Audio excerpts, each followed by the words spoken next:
les Acadiennes vont chanter, vont danser sous les violons. Que sait-on des Acadiens? Vu de France, on se souvient d'une chanson populaire interprétée par Michel Fugain. Et on confond bien volontiers ses cousins lointains et leur drôle d'accent avec leurs voisins québécois. Bref, on ne connaît pas grand-chose. Pourtant, les Acadiens font partie de l'histoire de France. Partis de l'Hexagone il y a 3 siècles à la conquête d'un nouveau monde, ils sont aujourd'hui 4 millions à peupler l'Amérique du Nord.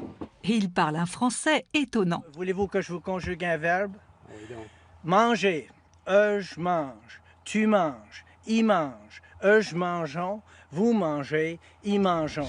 Un peuple qui se bat depuis le début de son existence. Persécutés par les Anglais, les Acadiens ont failli être rayés de la carte à plusieurs reprises.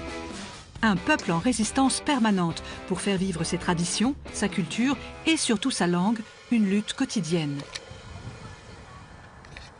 Être acadien aujourd'hui, c'est assumer pleinement le fait d'être francophone dans une mer d'anglophones. Les Acadiens aujourd'hui, on en trouve au sud-est des États-Unis, en Louisiane, où on les appelle Cajuns. Ils sont présents au Québec, au sud du Canada, mais aussi sur la petite île française de Miquelon. Un peuple dispersé, mais uni autour d'un drapeau tricolore français, surmonté d'une étoile qui symbolise l'océan qu'ils ont traversé. Je suis fière d'être acadienne, je suis fière d'être française. Même que c'est le monde, ils disent parfois, ils disent « Ah, ben, ton français acadien, il n'est pas si tant beau, c'est pas si tant propre. » Mais c'est à moi, c'est ça que c'est.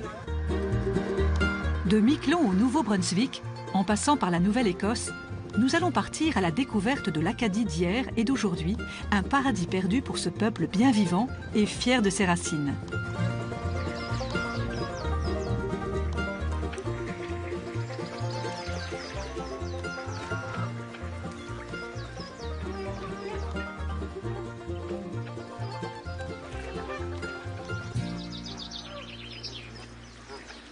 Voici un chapitre du grand livre de la tragédie du peuple acadien. On ne peut pas se tromper. Richard est acadien et fier de l'être. Il vit au sud du Canada. Très attaché à ses origines, il consacre une grande partie de son temps à retracer l'histoire de ses ancêtres qu'il connaît par cœur. Il y avait une grande communauté acadienne ici. Les Français croyaient défendre l'Acadie française ici. Puis on va appeler le territoire l'Acadie, petit L-A, C majuscule A-D-I-E. Depuis quelques mois, il parcourt le Canada pour soutenir des Acadiens qui, comme lui, se battent pour leur peuple et leurs racines. Santé, Richard Lorrain. Il faut y tenir parce que c'est facile de perdre l'attachement à nos racines, à notre patrimoine. Une cause qui est devenue pour lui le combat de sa vie. Chercher d'où je viens, pourquoi, comment ont vécu les premiers qui se sont installés ici. J'ai toujours adoré l'histoire. Je suis français d'Amérique avec des racines en Acadie. Au milieu du XVIIIe siècle, les ancêtres de Richard ont fui la pauvreté en France pour s'installer sur la terre promise américaine. Dans mon cas personnel, c'est touchant de savoir que mon ancêtre est parti de cette région-là aussi, qui voulait recommencer une vie nouvelle. Ça fait 20 ans, à vrai dire, que je baigne dans l'Acadie, puis que je rencontre des Acadiens, que je découvre l'histoire de l'Acadie. Mais c'est toujours des émotions qui reviennent parce que ça me lie à quelque chose de beaucoup plus grand. Pour débuter ce voyage initiatique, Richard nous emmène là où tout a commencé, sur une côte de la Nouvelle-Écosse.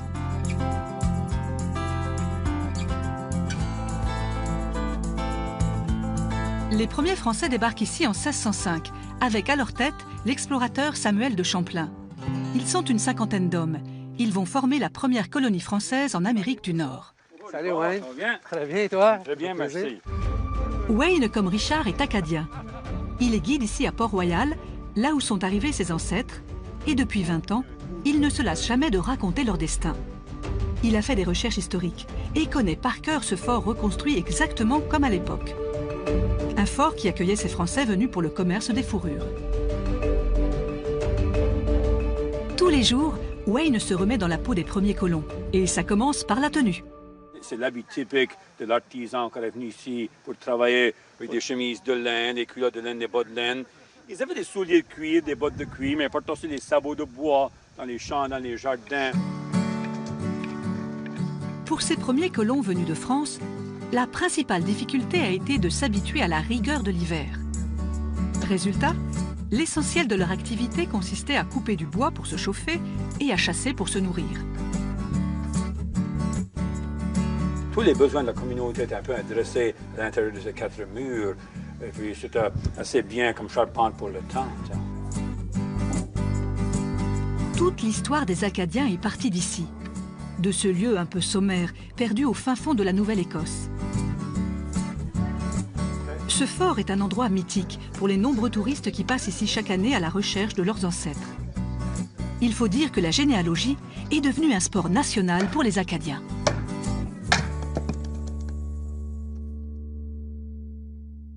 C'est quoi votre nom de famille à vous autres? Les Godin. Moi, je suis un Melançon, moi. Un Melançon, il y a beaucoup de Melançons à Saint-Paul. Il me dit que ça fait des bons voisins. Ils sont pas pires. L'Acadie a commencé dans ce port ici. Alors, de plus en plus, les gens sont en train d'apprendre ce qui avait été perdu ou pas aussi bien connu. On va embarquer. Comme nous autres, les Acadiens, on ne monte pas dans un char, on embarque dans le char. Comme on embarque dans un navire, on va embarquer, moi. Après les soldats, les premiers colons vont petit à petit s'établir le long de la vallée. La terre est belle et fertile. Wayne est particulièrement attaché à ce lieu. C'est là que ses ancêtres se sont installés et ont construit leur ferme il y a plus de 300 ans. Si on est à la périphérie du site Melançon, c'est à là. La maison de Charles Melançon est située dessus de cette colline-là, juste à côté. C'est pas mal paisible ici. On voit la montagne en arrière, on voit la rivière en avant, le port en avant de nous. Comme je l'ai dit, mon nom est Wayne Joseph Melançon. Moi, je suis la 10e génération de ma famille. Mon ancêtre était nommé Pierre Melançon. C'était un huguenot de La Rochelle. Wayne est tellement fier d'être acadien qu'il s'est même trouvé des ressemblances physiques avec ses ancêtres. Les traits de 1700, de 1600, on passe un peu à travers dans les veines. Alors, je ne dis pas que Charles Melançon était aussi beau que ceci, mais peut-être qu'il était. Tiens.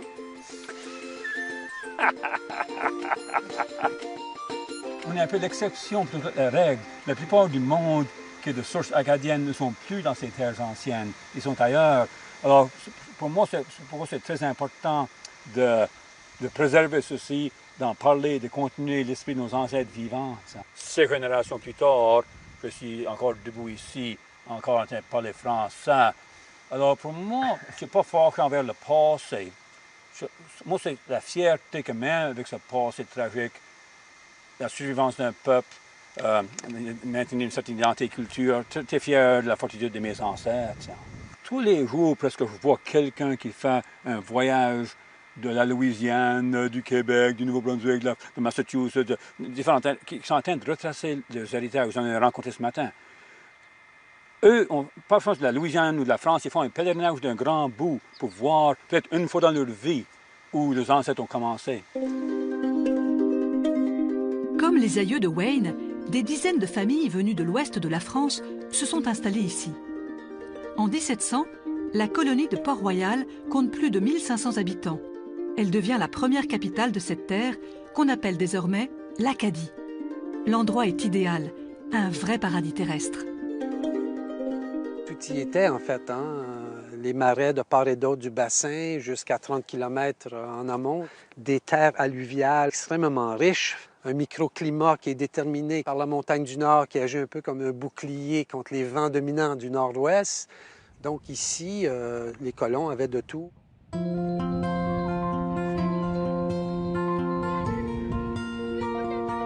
En arrivant, les Français ont dû cohabiter avec les premiers habitants de ces territoires, les Amérindiens Micmac. Dans sa quête, Richard a découvert les liens très forts qui unissent ces deux peuples. On lui a parlé de Paul, un Acadien d'origine amérindienne.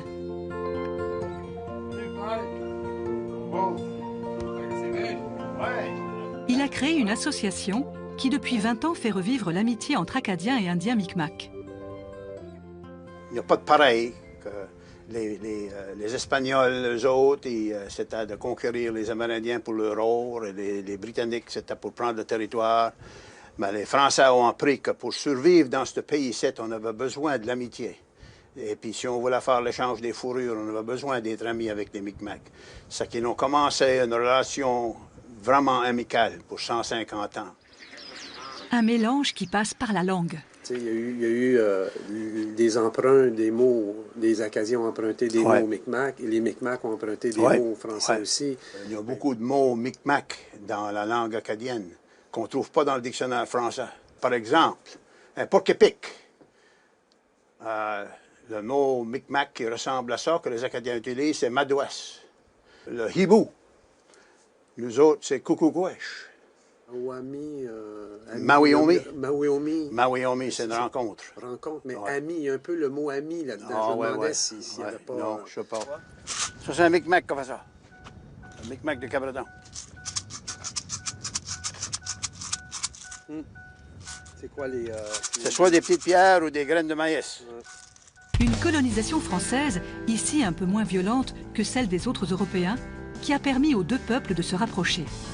Il y a eu beaucoup de mariages mixtes et de nombreuses familles métisses dans la région. Sans les Amérindiens, il n'aurait pas survécu. pas d'Acadie, Non. Richard a découvert avec Paul l'existence de ces premiers Français qui se sont liés avec les Amérindiens. On les appelait les coureurs de bois. Pour faire le commerce des peaux, les Français ont dû travailler avec les tribus indiennes et apprendre leur langue et leurs coutumes. C'est grâce à ces coureurs de bois que les deux peuples sont devenus amis. On peut même dire que sans les coureurs des bois, le Canada n'aurait pas été... c'est les coureurs des bois qui étaient les guides pour les explorateurs officiels de France. OK, je vais vous chanter notre chanson thème de notre association des Acadiens métis souriquois. Ça s'appelait Les coureurs de bois.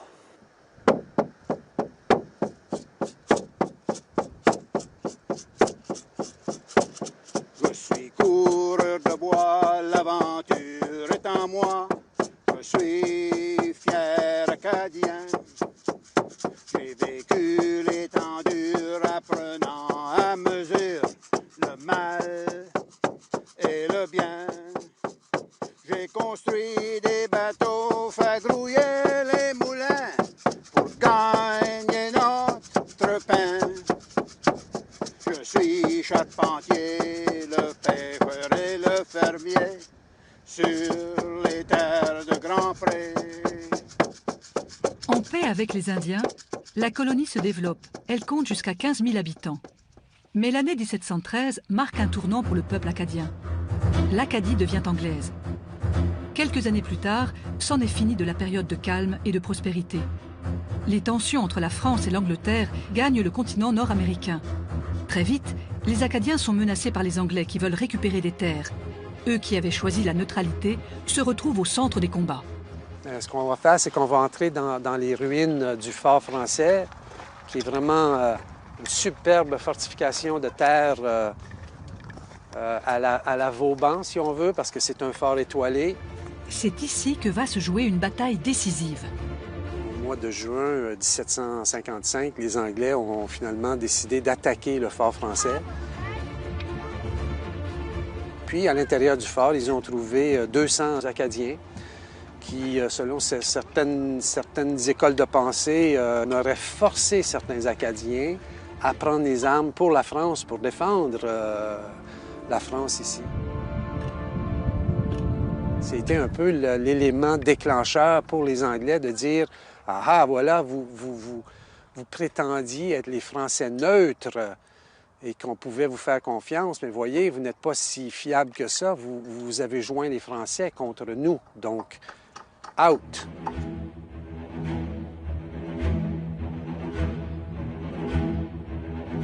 Les Français perdent la bataille et les Acadiens vont en subir cruellement les conséquences. En juillet 1755, les Anglais décident la déportation massive du peuple. Les familles sont contraintes d'embarquer sur des rafiaux de fortune. Sur les 15 000 Acadiens qui vivaient ici, plus de 10 000 ont été obligés de quitter le pays. On appelle cette période tragique le Grand Dérangement. C'est à Halifax, la capitale de la Nouvelle-Écosse, que la suite du drame va se jouer. Pendant plusieurs mois, des familles entières d'Acadiens sont ballottées entre les États-Unis, le Canada et même la France. Cette errance laisse encore aujourd'hui une trace indélébile dans la mémoire acadienne. Un épisode dramatique qui, 3 siècles plus tard, marque encore Richard. Ça, c'est ce qu'on appelle l'île Georges. C'est une île prison. On voit d'ailleurs un peu les fortifications. C'est une île qui a été utilisée comme prison, en fait, pour plus de 1660 Acadiens. Les familles vont être placées sur des chaloupes. Une chaloupe va amener sur un bateau. Ce bateau-là s'en va vers la Caroline du Nord. Et le frère, les cousins ou le grand-père est mis sur une autre chaloupe qui, lui, s'en va sur un autre bateau qui va les amener en Georgie, par exemple. Donc, beaucoup de familles vont être brisées.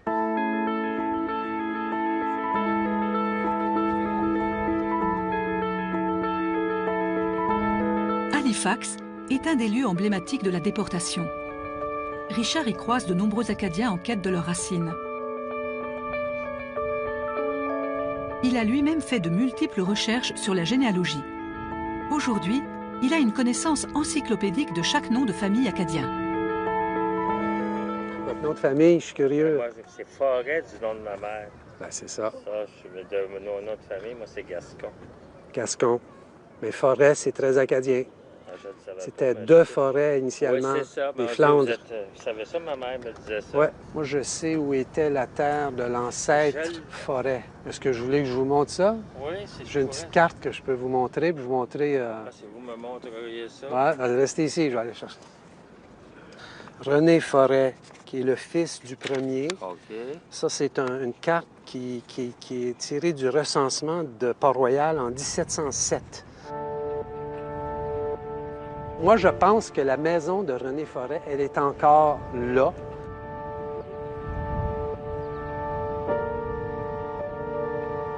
J'ai appris beaucoup sur l'histoire de l'Acadie en écoutant les vécus, les cheminements de chacun. On ne peut pas être insensible aux faits français puis à notre attachement à la culture, à la mère patrie, quand on sait ces faits historiques-là.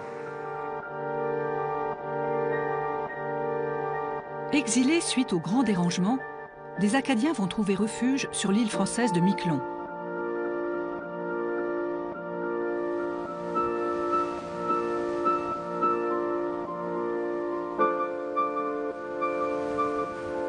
Aujourd'hui, les 800 habitants majoritairement d'origine acadienne sont tous très attachés à la mémoire de ces premiers déportés.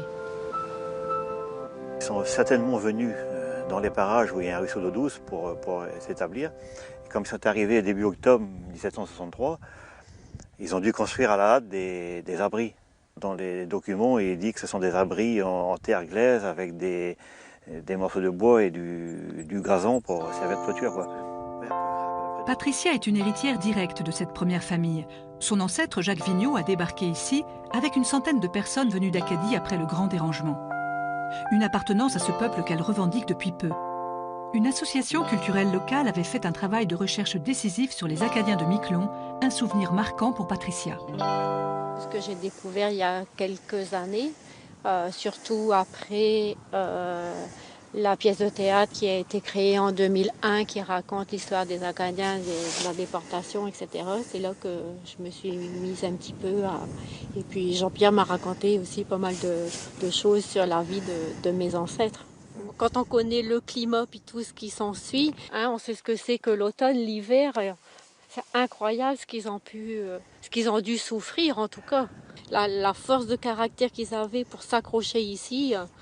Moi, je dis toujours, on a encore du sang de ce peuple-là qui coule dans nos veines pour rester accroché comme on est là.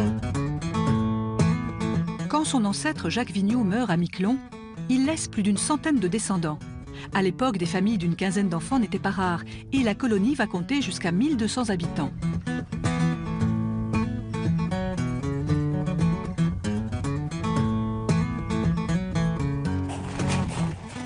Grand-père Vigneault avec un X, il est juste là.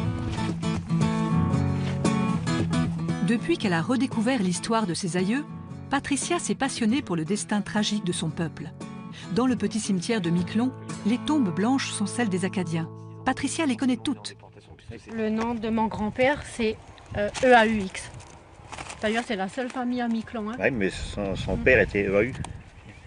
Tout dépend du secrétaire de mairie qui a transcrit.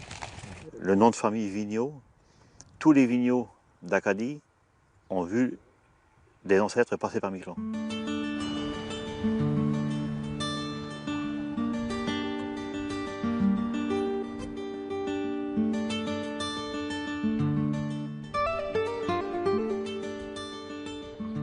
Patricia partage avec son père la défense de la culture acadienne. Lui, c'est par la musique qu'il se relie à ses aïeux. Bonjour les amis! Et Bernard a choisi le violon. C'est une réunion de famille, hein? Exactement. Je sais pas quel morceau qu'on peut jouer.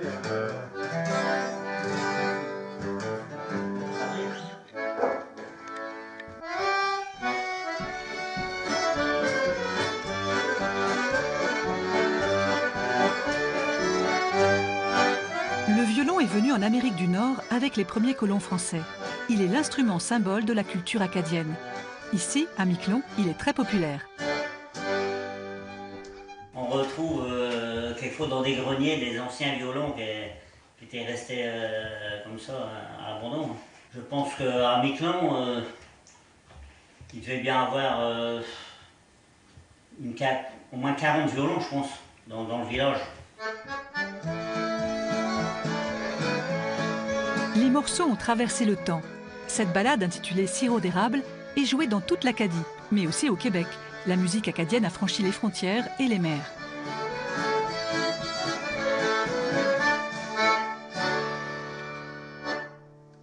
On a toujours entendu ça par nos aînés, hein. Ça venait de 100 ou 200 ans avant. On a écouté les anciens, on a un petit peu de mémoire encore, et puis voilà. Tous les morceaux, c'est à l'oreille. Tout à l'oreille. Tout est retransmis de génération en génération. À l'oreille.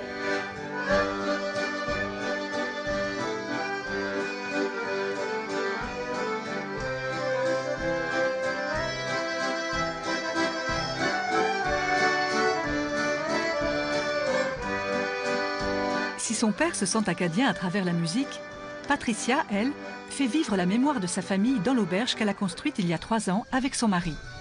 Et c'est en cuisine qu'elle se sent le plus acadienne. Ça, c'est une spécialité miquelonaise au bleuet.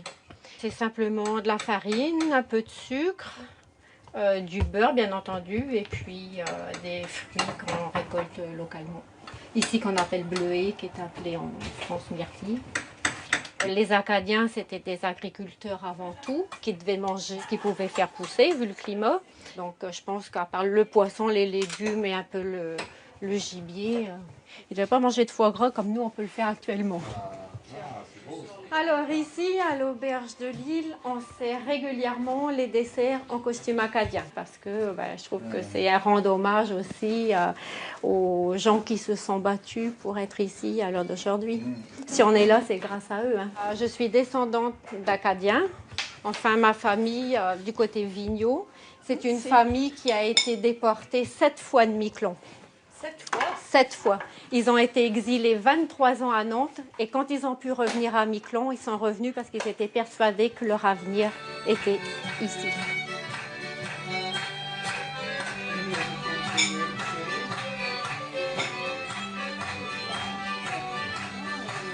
Ça m'a toujours intéressé de savoir d'où venait la culture acadienne et on ne savait pas qu'il y en avait sur Miquelon. Nous, c'était une découverte lors de ce voyage dans Miquelon. Il n'y a personne qui veut danser avec moi?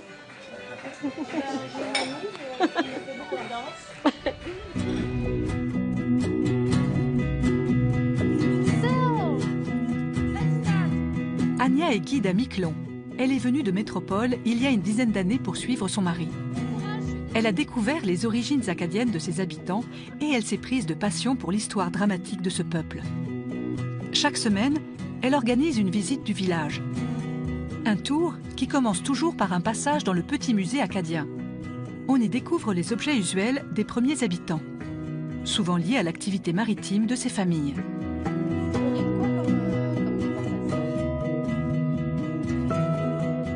Une vie marquée par des conditions climatiques difficiles, un hiver long et de fréquentes tempêtes, mais les Acadiens ont réussi à s'adapter et à rester. Même si elle n'est pas acadienne, Anya s'est approprié cette histoire qu'elle est très fière de pouvoir transmettre avec cœur. Donc elle a été inaugurée en 2000. Il faut savoir que 1763, c'est la date d'arrivée officielle des premiers Acadiens ici sur la commune de Miquelon. Ils sont venus s'installer, ils étaient fermiers, ils ont voulu reproduire leur vie de fermiers. Ça n'a pas fonctionné parce que ici c'est un peu plus rude qu'en Acadie à ce moment-là. Ils sont devenus pêcheurs par la force des choses. Je suis arrivée ici effectivement complètement novice et je ne connaissais absolument rien à cette histoire acadienne parce que moi je suis moi-même française et effectivement ça ne fait absolument pas partie de notre enseignement, quoi. Miquelon est donc un maillon essentiel de l'histoire des Acadiens. Mais aujourd'hui, c'est au Canada qu'ils sont les plus nombreux.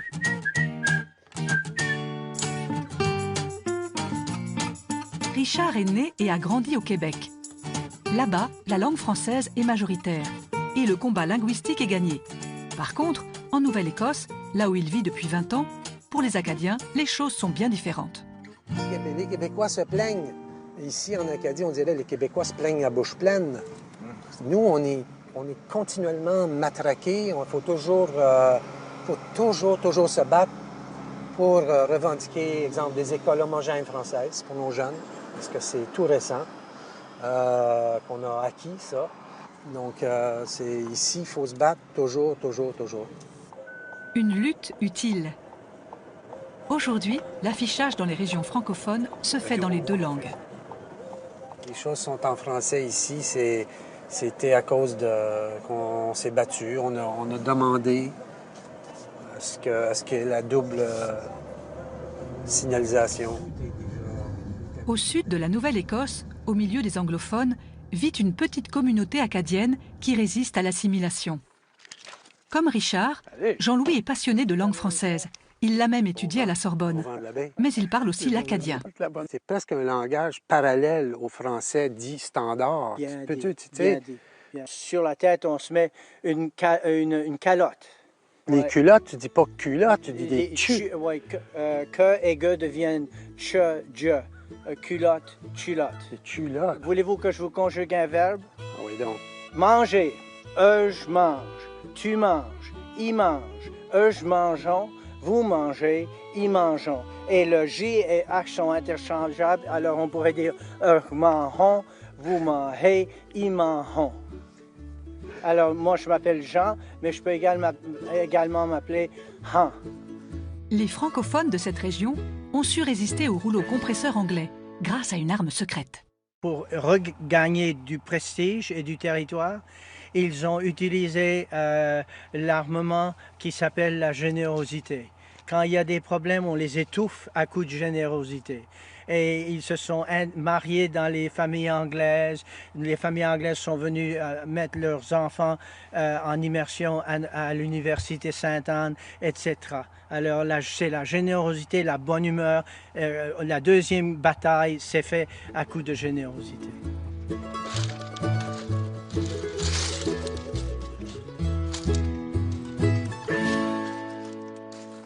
Et regarde ici, du crabe.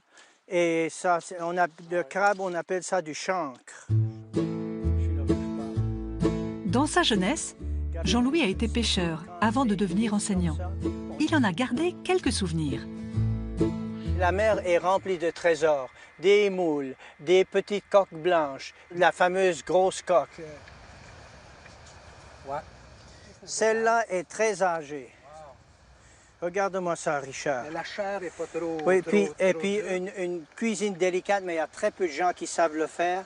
Ils font des espèces de coquilles Saint-Jacques avec les morceaux de la grosse coque dans la coquille, cuits au fourneau, avec des miettes de pain et de biscuits. C'est une délicatesse.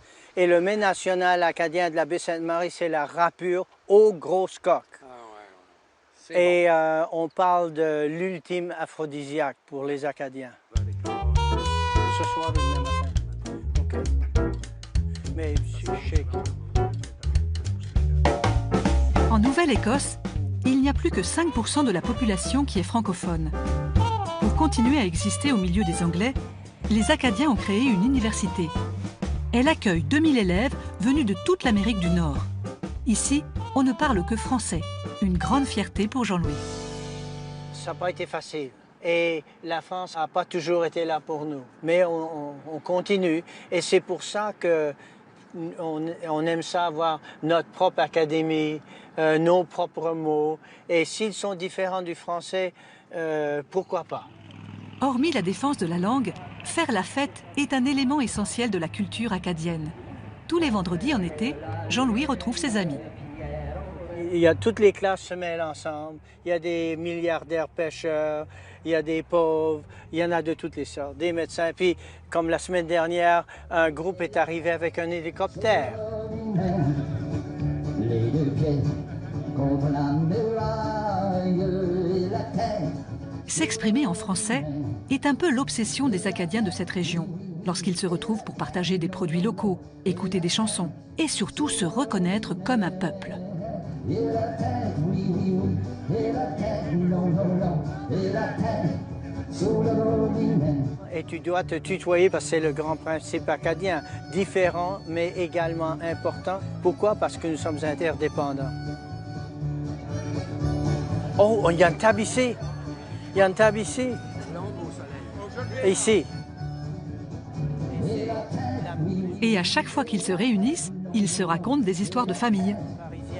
Comment est-ce que tu t'appelles? Moi, je m'appelle Raymond Woodrose, je viens de Woodsport. Quel est votre nom? Elisabeth. Comment est-ce que ta mère s'appelait? Ma mère s'appelait Patronille. Quoi c'est son nom? Patronille Muse. Muse, son nom. Et Corporal. Et toi, la Louisiane, ton père et ta mère? Notre nom de famille, c'est Brode. Ça vient de l'Est de la France. Un bro. Et il y a un tas de monde qui dit Bro, mais c'est pas vraiment ça. Ça vient B-R-O-D-E. Oh, Brode. C'est comme Brodé, comme ça. Ouais. En français. Le mot de passe en Louisiane, c'est on est tous cousins. Oui, on est tous cousins puis on est tous cousines. Il n'y a pas que les anciens qui défendent la langue acadienne. Reine a 25 ans. Elle est étudiante ici. Pas question pour elle de parler une autre langue que le français, même si parfois elle est obligée de faire des concessions. Ça dépend où ce qu'on est. Parfois, si on est plutôt avec des amis que leur première langue, c'est l'anglais, on va essayer d'utiliser plus de mots d'anglais parce que parfois on parle un peu vite, et là c'est plus facile pour eux de comprendre. Mais avec la famille, entre chambres, on utilise plutôt du français ainsi que des mots acadiens. Ça, c'est des choses et tout que les Français parfois ils disent « Oh, mais c'est pas beau. » Mais c'est ça que c'est. C'est un bon mélange. On est toujours connectés d'une façon ou d'une autre, puisqu'on est venu de la France, même quand on est venu ici, la déportation et tout ça, mais on est toujours revenu, puis c'est ici qu'on appartient, puis c'est ici qu'on va rester.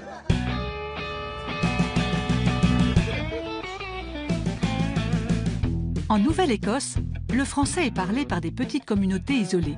Par contre, au Nouveau-Brunswick, dernière étape de notre voyage en terre acadienne, les francophones représentent 40% de la population. C'est le cas à Shediac, une petite ville balnéaire. Shediac s'est autoproclamé la capitale mondiale du homard. Et puis cette année, c'est le 25e anniversaire de l'érection de ce crustacé géant ici qu'on voit à gauche. Le bilinguisme est partout dans les rues. Tout est en anglais et en français. Ça donne de drôles de panneaux. On a même traduit selfie par égo-portrait.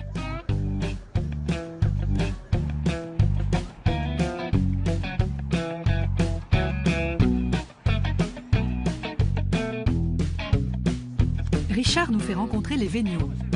Bonjour, Richard. Une famille importante dans l'histoire de l'Acadie. Celle du premier ministre acadien de la province, Pierre-Jean Véniaux, dans les années 20. Déjà à l'époque, le bilinguisme était très présent. C'était un homme, un grand orateur dans les deux langues, anglais et français. Wow. Aujourd'hui, on a des discours avec des microphones et des haut-parleurs.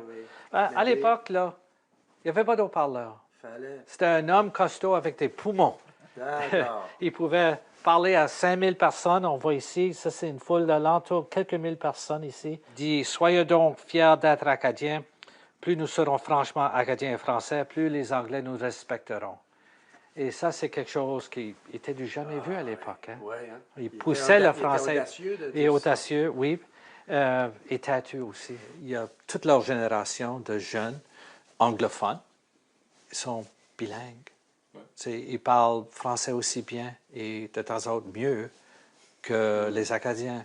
Je connais mes racines et je défends mon droit d'être français, acadien. Je défends l'intérêt d'être français et acadien. Ici au Nouveau-Brunswick, au Canada, on est la seule province bilingue au Canada. On a des droits qui, ça date de 400 ans qu'on vit être en français. Et comme Pierre-Jean Vigneault a dit dans ses discours, le plus qu'on est français et acadien, le plus que les Anglais nous respecteront. Si on se dit acadien, on ne peut pas être un acadien anglais. C'est possible de ces jours-ci, vu qu'on se marie entre anglais et français, c'est plus commun. Il y a encore quelques-uns qui résistent. Des fois au travail, on me demande, c'est pourquoi tu me parles en français en premier? C'est comme ça que je parle, monsieur. Certainement, de mon côté aussi, j'ai toujours un peu vu le symbole du drapeau acadien. Les Acadiens, si tu regardes le drapeau, c'est quand même un drapeau français. Mais les Acadiens, c'est l'étoile. C'est carrément ça. Ça fait que c'est une fierté comme ça, que nous autres, on est l'individu assez spécial à travers toutes les choses qui se passent à leur tour. Comme qu'on a bien dit, on n'a pas une place directe où c'est l'Acadie, c'est partout. Maurice et son frère sont les arrière-petits-enfants du Premier ministre Pierre-Jean Vigneault. Ils ont toujours vécu ici à Shediac, côtoyant en permanence des anglophones. Les gens ici viennent de la Virginie, plein d'études, quoi, et ils sont ici que pour 2 mois, 3 mois, vraiment l'été, et c'est tout. Ça va bien, Michel? Ah, good, good. La plupart des gens ont toujours un drapeau acadien qui est planté en avant sur leur chalet.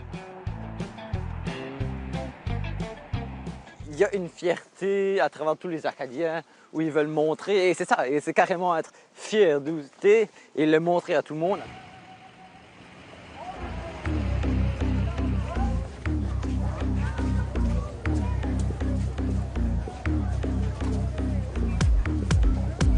Dans cette ville bilingue, les jeunes générations ont inventé une nouvelle langue qui mélange le français et l'anglais, le chiac. Une sorte d'argot qui se parle au quotidien, par exemple pour se raconter une soirée. Il fait le Super Bowl, on avait beaucoup de monde qui était là, c'était une petite crowd, mais c'était pretty good overall. So. Il y avait des cans partout, c'est juste comme... Les tubs de comme volley pong qu'on a eu, j'en ai rempli 3, so j'étais comme oh my god, il y a 6 bouteilles. AC/DC, borderline là. La base et la syntaxe sont françaises. Les expressions et une partie du vocabulaire sont anglais. On peut donc trouver dans la même phrase un mot de chaque langue. Moi j'ai enjoy everything. Avez-vous resté jusqu'à la fin pour 17? Il restait comme... Ça filait comme s'il restait juste, c'est comme la last one, on voulait prendre un cab. Ah ouais, je figure, hop un cab avant que comme, ça devient trop crazy. Comme, quand moi je l'ai vu, comme qu'est-ce que tu fais? C'est un mélange de qu'est-ce que tu fais, et c'est juste raccourci parce que c'est la paresse, comme il a dit, c'est pas automobile, c'est car. On utilise juste le mot le plus facile. On est paressé, c'est ça, c'est un petit peu ça.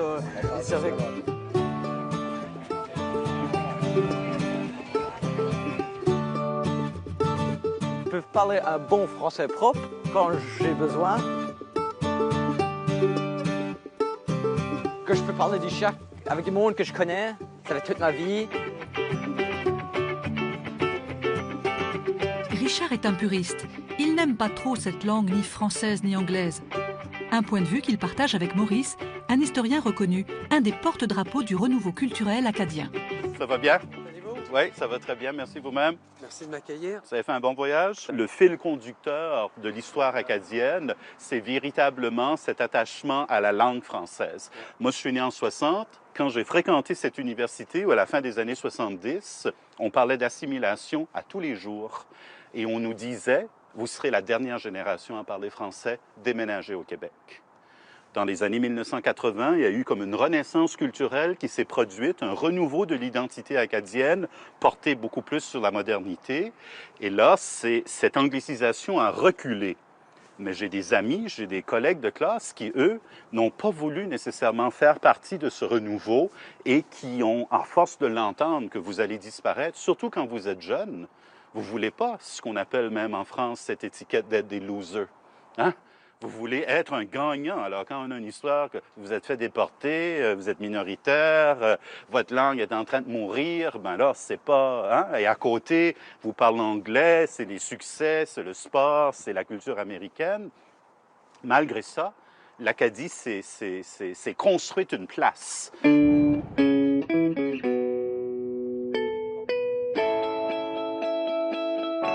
Au Nouveau-Brunswick, à certains endroits, le combat a été efficace. Dans la ville de Caraquet, 95% de la population est francophone. Ici, les habitants ont un journal quotidien écrit dans leur langue et diffusé dans toute la province, l'Acadie Nouvelle. C'est l'édition de ce matin, évidemment. Quand on parle de la voix des Acadiens, vous voyez, ce matin, ça touche essentiellement les francophones. Donc, l'actualité des régions, mais aussi l'actualité des francophones. On est certainement des défenseurs des droits des francophones et le porte-parole des francophones lorsqu'il est question d'enjeux importants pour eux. Le journal est distribué chaque jour à plus de 20 000 exemplaires. Pour vivre, il a bénéficié du soutien d'un fonds d'investissement composé entre autres d'entrepreneurs acadiens de tout le pays. Preuve de la force de l'attachement au quotidien et à ce qu'il représente. Ici à Caraquet, c'est la Gaule d'Astérix ici. Là. Je ne sais pas si vous avez remarqué, mais ici, on peut vivre toute notre vie en français sans dire un mot en anglais. Mon père n'a jamais dit un mot en anglais de sa vie. Toute sa vie, il a vécu ici. Là. Si quand il va avec Radio, quelle langue qu'on joue, langue de son retour en Acadie ou langue de premier album anglophone? Tu n'as pas encore fait l'entrevue? Non, non. OK. Non, je suis. C'est ça, on va suivre. Le plan A, c'est ça. Sinon, on ira avec la langue. Être acadien aujourd'hui, c'est vraiment assumer le fait d'être francophone et le revendiquer et exiger des choses. Et malheureusement, je dirais, jusqu'à un certain point, être acadien aujourd'hui, c'est ça. Tu ne peux pas seulement vivre et être acadien. Non, il faut qu'il y ait un combat quelque part, il faut qu'il y ait des revendications quelque part. À Caraquet, au-delà du combat pour la langue, la population a voulu garder la culture acadienne vivante. Les habitants ont inventé et construit ce petit Disneyland. Ici, on a l'impression de faire un saut dans le temps. Les acteurs sont de vrais Acadiens. Faire revivre leurs ancêtres est pour eux bien plus qu'un simple travail. Une recette qui fonctionne. Le village a accueilli plus de 3 millions de visiteurs de tout le continent et même d'Europe. Bonjour, Madame Maria. Bonjour. Vous allez bien aujourd'hui? Oh oui, moi c'est le beau temps qui m'amène. C'est le beau temps, hein? Oh oui. Bon appétit à vous. Merci. Bienvenue. Ben, les visiteurs? Oui, ça sent bien, là. Moi, je fais 1 heure de route soir et matin pour venir ici. Et je fais facilement 1 heure et demie. Je peux pas croire que c'est ça mon travail. C'est une passion. Moi, je ne joue pas mon histoire. Je suis ambassadrice pour l'histoire acadienne. Parce que c'est mes racines. Alors, ce que je partage, c'est à la fois mon vécu et celui de mes ancêtres. Il y a une résonance qui va chercher très loin en arrière. Mais c'est qui je suis aujourd'hui qui fait que je suis là. Voilà, pour ceux qui veulent goûter, j'enverrai une autre tranche. Merci. Pain frais avec beurre émoussé. Les recettes acadiennes sont des recettes avec très peu d'ingrédients et très savoureuses. Merci. Bienvenue. C'est bon.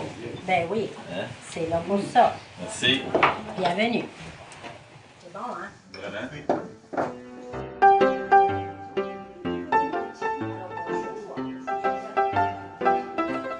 Alors ici, vous êtes dans l'école de Chokpish. Puis Chokpish, c'est un nom indien qui veut dire pointe étroite. Les enfants vivent une journée comme les écoliers acadiens du 19e siècle. Une expérience inoubliable, sans téléphone portable. L'école n'était pas obligatoire à cette époque-là.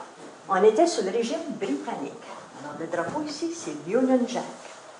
Alors, les livres dans la classe étaient tous en anglais. Fait que la maîtresse, elle, il fallait qu'elle traduise de l'anglais au français. Le seul livre qu'il y avait de français à l'époque, c'était la Bible. Le matin, on se rentre comme notre costume, puis qu'on commence à marcher sur le village, on est complètement dans une autre vie, là, comme on commence une nouvelle vie, puis on oublie l'autre. On est ici, on joue notre personnage, puis c'est vraiment spécial. Ils vont dans les maisons, on voit tout ce qui se passe ici, l'histoire et tout ça. C'est vraiment une belle journée pour eux, il y en a plein.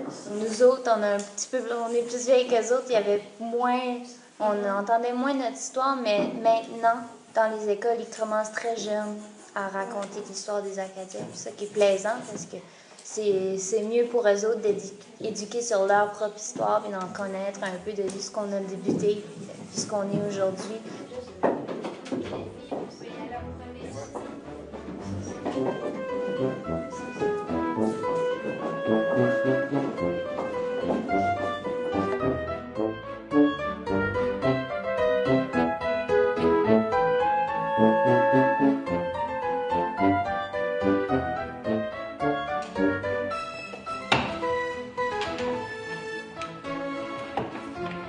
Pour compléter le tableau, on a reconstitué une imprimerie de l'époque.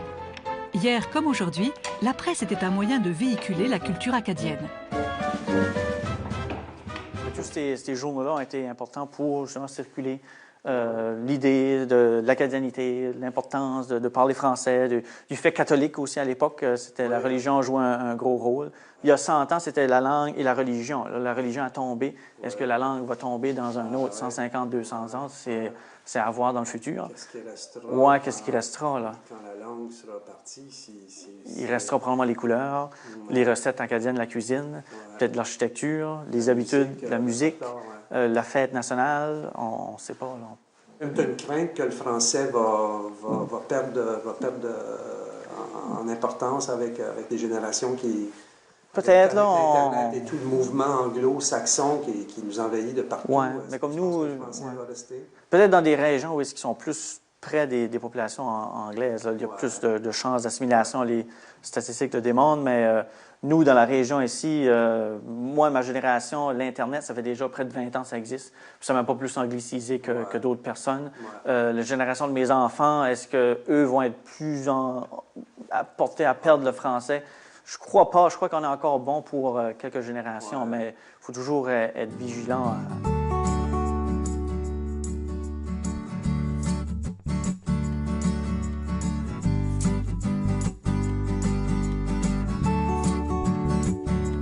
Richard ne pouvait pas terminer ce pèlerinage en terre acadienne sans passer chez Fernande, celle qui, il y a plusieurs années, lui a transmis sa passion pour la culture de son peuple.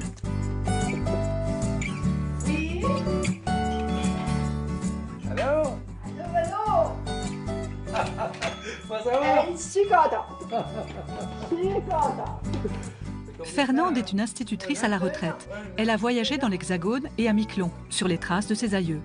C'est lors de ses recherches qu'elle a rencontré Richard. Depuis, ils se voient 2 ou 3 fois par an. Qu'est-ce que tu as fait à manger, là? Une belle chaudrée aux fruits de mer. Oh! Ça va être bon.